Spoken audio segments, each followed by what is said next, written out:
Hello, I'm Connor Sherrod, and I am here with Tina Crumwoody, Tammy Tiemann, Kelly Sale, Lori Olson, Christina Kiddock, who are pairs from the Winston and Humphrey Elementary Schools. I hear you've started a program called the Nurtured Heart Approach. Can you describe to me this program? Yes, it is done by Howard Glasser, and he developed this program to point out the positives in children instead of the negatives. What are the main points of this program? Focusing on the greatness of the children, which means things they're doing right. Usually they get talked to when they're being naughty, or people think they're being naughty, so we just ignore that and you focus on the greatness of what they're doing right. Can you explain how you ignore the negative behavior?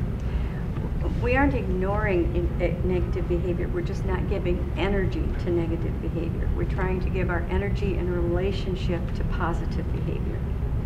You still see the behavior, and the kids still know there's a consequence. Like if they make a mess, they still have to clean it up after the behavior's done. You're just not giving any energy to it. You're just... while it's happening. Yes. Yeah, well, And then when they start to turn it around or reset, then you have to say, oh, I see how you have stopped throwing the papers on the floor. Then, when they're done, then, okay, now it's time to clean up. And we try and use the word reset quite often, and we don't even have to explain to the kids what reset is. You say it, and they sit there and they think about it, and a lot of times they just stop and think about what it is they're doing and start doing what they're supposed to be doing. And by constantly using the word reset, if there is a negative behavior, it just seems to click. And then you want to give energy to that child when they have reset themselves, when they have turned the behavior around. You want to say, I'm able to see that you changed that behavior, and then go on from there. Can you name some of these strategies? As an example, if I saw a student holding his pencil the right way, I might say, I see you holding your pencil the right way. That tells me that you are really ready to do this assignment. How do you plan to demonstrate these values and healthy relationships? We use it every day with the kids. We just continue using it and keep pointing out the positives, and hopefully the kids will want to hear more of that, so they want to bring out more of the positives in themselves. I think so many kids, though, hear so much negativity maybe in school, maybe at home, just outside. I think finally hearing positivity and stuff will help boost their self-esteem a little bit as well. It kind of builds too. When a certain child is hearing a lot of positive things, another child wants to hear those positive things, so they start doing things the way that child is doing them in order to get your attention. It's kind of like that domino effect, you see it, you want to shine just like that student. Yeah. Can you describe the word intensity when it comes to this program? I think the intensity part comes with the child itself, like we have, in the society we have some intense children, so you have to use some intense strategies, and that's what we do. We use your heart and just give them words of encouragement and fill them up with greatness, and it's almost like a proud peacock. They walk around because they feel that greatness and show it. Intense children hear a lot of negativity. That's just a given for them, and so this program allows them to hear more positive things about themselves. And intensity isn't necessarily bad. It's just we have to find a way to find the positive in it. Just because they're acting out doesn't mean it's going to be bad. We just have to find the positivity in it. And I think that's their only way of handling it. This is what their mechanism, what their Their reaction, how to handle the situation. Yeah, and it just comes natural, and it's just that's their habitual how they respond to it. So it's negative. Okay, that's how I get attention instead of, you know, hearing all the positive and feeling how good it feels to feel good and positive. It's kind of become a habit for them to receive attention from negative behavior. And so this turns it around a little more. How is it different from other approaches? You're always giving energy to positive behavior, creating and energizing positivity. Always. The other ones, they punish the children, or, you know, time out, you know, if you've been bad. This, you just ignore that negative behavior. You just don't give any energy to it. You just look away. And when you see them finally doing something that they're supposed to be doing, you focus on that, and then that wants them to get your energy, so then they're going to be more positive. Sometimes it takes a while, and you might not see results right away. It may take weeks, it might take months, but over time you do start seeing it. We've seen it in school.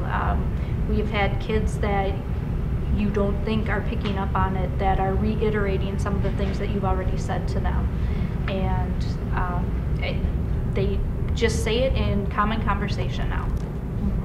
You're right, because you know, you can even walk down the hall and you can hear the kids use it on each other. Yes. And then that's when you're saying, oh, it's just taking over. We even had a kid use it on a teacher today. Another kid was out of control, and the other student said, I like how you're staying so calm to the teacher, and you could have yelled at him, and you could have done this, and so it was neat to see that the kid picked up on that and was giving the reassuring to the teacher that she actually needed it at that time to hear that. So that was nice to see. And that's the best part of it, because you're using your heart, and we all have that. We all want to feel that great love that we have. So and not just kids. I mean, adults need to hear it too.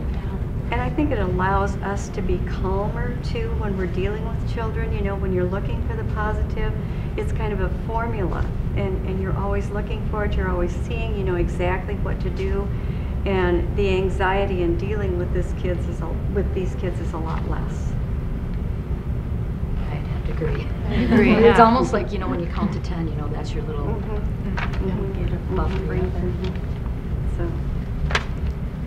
Do you use this approach at home as well as at school? I have started to use it on my 1-year-old grandson. He doesn't like to lie still while he's getting his pants changed. And so I will say to him, I see you lying still while your mother is changing your pants. I see you lying still. That is a good choice. And he started to look at me now like, what is Grandma saying? She's telling me something good. I have used it with my kids at home. My youngest would not wear a seatbelt in the car.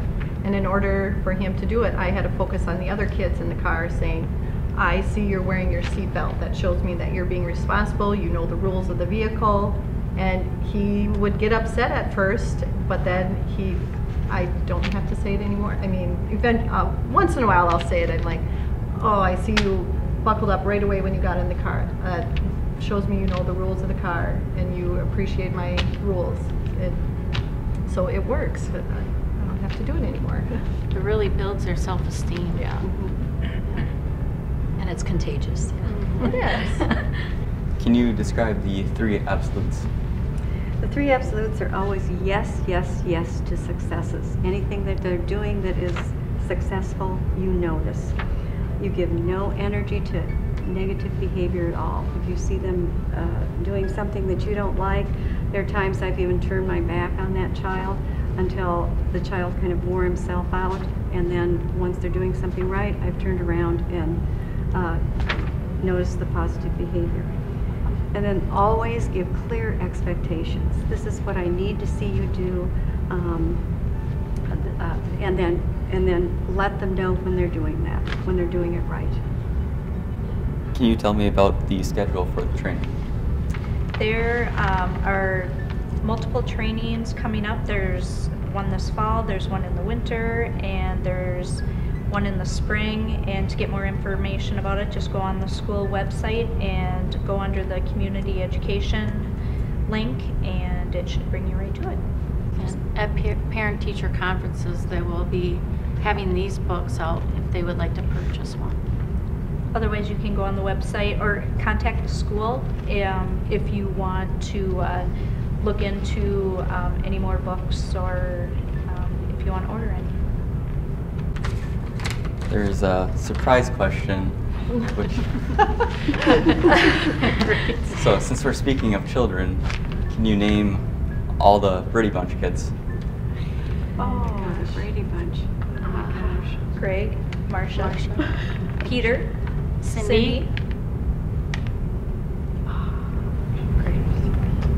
Bobby, Bobby, yeah. Jan.